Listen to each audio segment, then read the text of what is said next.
Hello प्यारे साथियों, आप सभी को नमस्कार। प्यारे स्टूडेंट्स, आप सभी अच्छे होंगे, बेहतर होंगे। आशा करते हैं आप सभी बढ़िया से पढ़ रहे होंगे। जैसा कि आप सभी जानते हैं कि हमारी रेगुलर क्लास शाम 5 बजे जो है किसी न किसी एक बहुत ही महत्वपूर्ण टॉपिक को लेकर के, जितने भी कॉम्पिटिटिव एग्जाम के सब्जेक्ट होते हैं जीएस को लेकर के, उनको लेकर के हम आते हैं। आज बिल्कुल नई ऊर्जा के साथ आप लोगों के सामने एक क्लास लेकर हम हाजिर हैं और बहुत ही अच्छा जो है आज का जो है वीडियो आपका होने वाला है। आप सभी जल्दी से सेशन को लाइक कर दीजिए, शेयर कर दीजिए और जल्दी से हमारे साथ बिल्कुल आ जाइए। देखिए, आज की क्लास में हम लोग बहुत ही इम्पोर्टेंट टॉपिक पढ़ने वाले हैं और उस टॉपिक का नाम है भारत की जो है स्थल व तटीय सीमा रेखा। अब ऐसा नहीं आप इसको पढ़ चुके हैं तो आप इसको बहुत कुछ जानते होंगे, मैं बिल्कुल इस बात से सहमत हूँ, लेकिन फिर भी हम कुछ नए तरीके से कुछ नई बातें और अच्छे तरीके से समझने का प्रयास करेंगे। इन वीडियोस का और ये जितनी भी क्लास हैं, इनका एक ही उद्देश्य है कि हर चीज़ को रटना नहीं है, हर चीज़ को अच्छे से समझना है, सीखना है, ताकि हम दूसरों को भी सिखा सकें और खुद भी समझ सकें। जैसा कि दोस्तों कहा जाता है, संघर्षों से मुंह मत फेरो, जीवन में तपना पड़ता है, यूं ही अंकुर नहीं निकलता, मिट्टी में दबना पड़ता है। तो बिल्कुल ये बात सही है कि अगर आप जीवन में बहुत उठना चाहते हैं, विकास करना चाहते हैं, तो पहले एक जीवन में ऐसा पड़ाव आता है कि बहुत नीचे आप चले जाते हैं। तो बिल्कुल वहाँ पर आपको चिंता नहीं करनी है, बस अपनी मेहनत और अपनी लगन के साथ अपने काम को करते रहना है।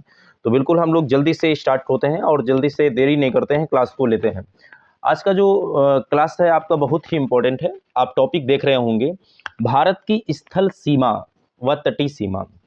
देखो, ये बहुत ही इम्पोर्टेंट जो है टॉपिक है। इससे हर एक एग्जाम में कुछ ना कुछ क्वेश्चन तो बन ही जाते हैं, है ना। लेकिन बशर्ते जो है, जब हम चीज़ों को समझ नहीं पाते हैं, जब हम क्वेश्चन को अच्छे से समझ नहीं पाते हैं, तो फिर हमें समस्या होती है एग्जाम में।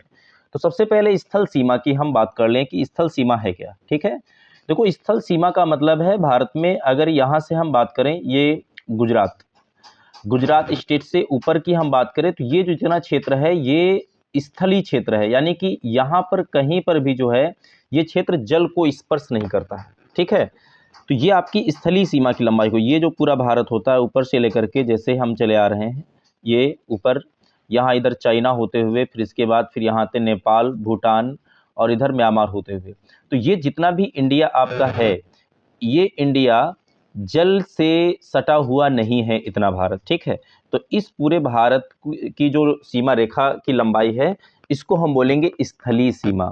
तो पहला क्वेश्चन यही पूछ लेते हैं आपसे कि भारत की स्थलीय सीमा की लंबाई कितनी है। तो आपको भैया याद रखना है कि स्थलीय सीमा जो भारत की होती है वो होती है 15,200 किलोमीटर। कितनी होती है? 15,200 किलोमीटर। लगभग ये जलीय सीमा, संपूर्ण जलीय सीमा का दोगुना होता है। ठीक है, तो पहला प्रश्न आप बिल्कुल समझ गए। मतलब यहाँ से जितने भी रेड में मैंने डॉट लाइन किया है, ये पूरी डिस्टेंस जो होती है, इसी को बोलते हैं स्थलीय सीमा। ठीक, क्योंकि ये पूरा भारत का किनारा जितना भी होता है, ये स्थलों से, देशों से जो है सीमा साझा करता है। कोई जलीय क्षेत्र इसकी सीमा रेखा पर नहीं है इतने क्षेत्र में, इसीलिए इसको स्थलीय सीमा बोलेंगे। ठीक है, अब हम समझ लेते हैं इसकी जलीय सीमा, तटीय सीमा। अब देखो, यहाँ से नीचे की तरफ आ जाइए, तो इसको मैं थोड़ा सा आपको कलर चेंज करके इसको मैं बनाता हूँ। तो मैं यहाँ पर ब्लू ले लेता हूँ। तो यहाँ पर ये जो इतना क्षेत्र होता है, अब नीचे हम चले आते हैं, और जब नीचे आते हैं तो आप देखते जाइए कि ये जो क्षेत्र होता है भारत का, ठीक है, ये क्षेत्र पूरा समुद्र से, सागर से या जलीय क्षेत्र से लगा हुआ है। ठीक है, तो इस पूरे क्षेत्र को बोलेंगे हम जलीय सीमा। क्या बोलेंगे? जलीय सीमा। तो यहाँ पर दो प्रश्न बनेंगे बहुत इंपॉर्टेंट। भारत की मुख्य भूमि की तटीय सीमा अगर आपसे पूछें, तो यहाँ पर हम बात करेंगे। तो पहला प्रश्न है कि भारत की मुख्य भूमि की तटीय सीमा, भारत की मुख्य भूमि की तटीय सीमा, तो इसको याद रखना, ये 6100 किलोमीटर है। भारत की मुख्य भूमि की तटीय सीमा जो भाई मेरे है, वो 6100 किलोमीटर है। आप बच्चों इसको याद रखेंगे, 6100 किलोमीटर। लेकिन जब हम जो है भारतीय द्वीपों, जैसे अंडमान निकोबार हो गया और साथ ही साथ लक्षद्वीप हो गया, इनको हम साथ में शामिल कर लेते हैं। अभी तो ये मुख्य भूमि की तटीय सीमा, जितने भी मैंने ये जो है ब्लू लाइन से मैंने डॉट किया है, लेकिन अब इधर का क्षेत्र जो होता है अंडमान निकोबार और इधर क्या पड़ता है लक्षद्वीप, इनको भी हम शामिल कर लेंगे, तो वो होती है संपूर्ण तटीय सीमा। ठीक है, तो संपूर्ण समुद्र तटीय सीमा। तो यहाँ पर आपसे अगर पूछेगा कि भारत की संपूर्ण तटीय सीमा की लंबाई कितनी है, तो यहाँ पर इसका जवाब कुछ अलग हो जाएगा। संपूर्ण तटीय सीमा जो होती है उसकी लंबाई है 7516.6 किलोमीटर। तो इस तरह से ये 3 प्रश्न बिल्कुल आप अच्छे से मैप में समझ गए होंगे।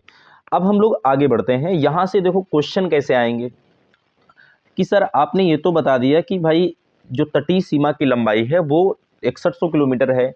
जब हम लक्षद्वीप और अंडमान निकोबार को शामिल करेंगे संपूर्ण तटीय सीमा की लंबाई 7516.6 किलोमीटर है। लेकिन यहाँ पर कुछ बहुत अच्छे क्वेश्चन आएंगे। आपसे पूछेगा सबसे लंबी तटरेखा वाला राज्य, सबसे लंबी तटरेखा वाला राज्य।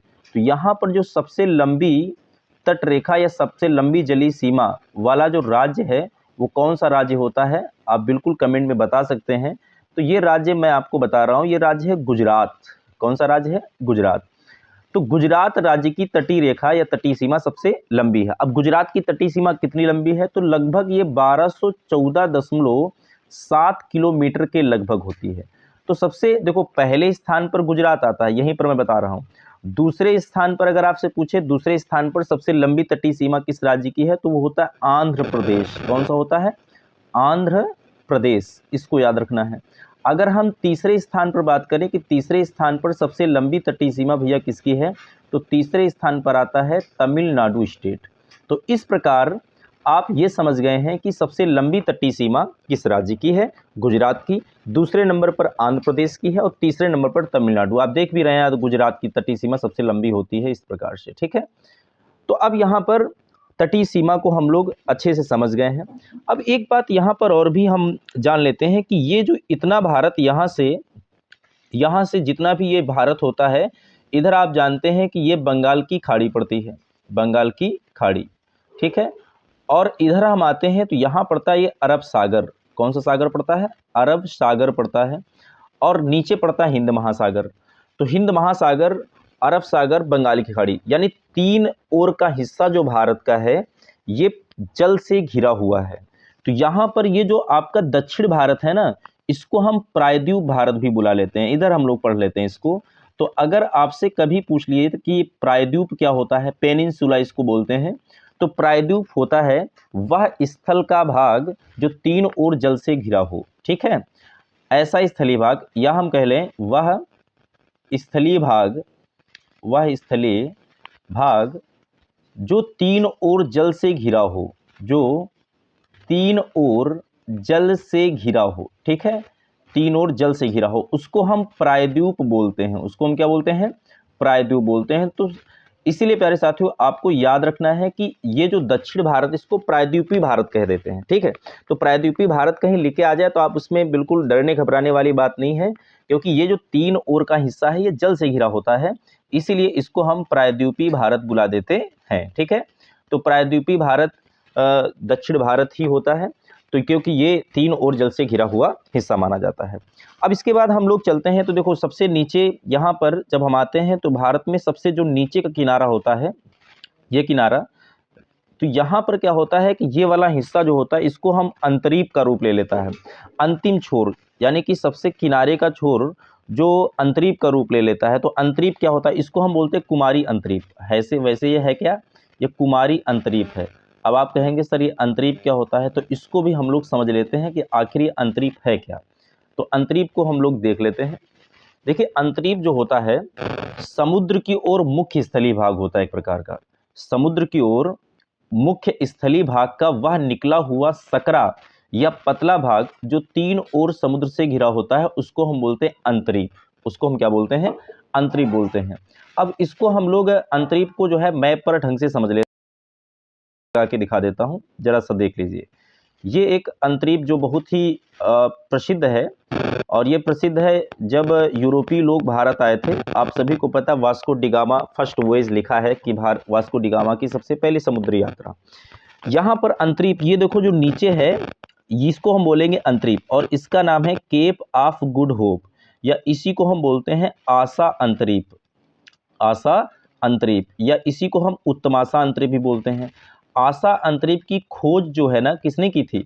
इसकी खोज की थी 1488 ईस्वी में बार्थोलोम्यू डियाज ने, ठीक है। बार्थोलोम्यू डियाज ने, बार्थोलोम्यू डियाज, ठीक है। इसने जो है इसकी खोज की थी। और बाद में फिर 1498 ईस्वी में आप सभी को पता है कि वास्को डिगामा भारत आता है, भारत की खोज करता है, ठीक है, वास्को डिगामा।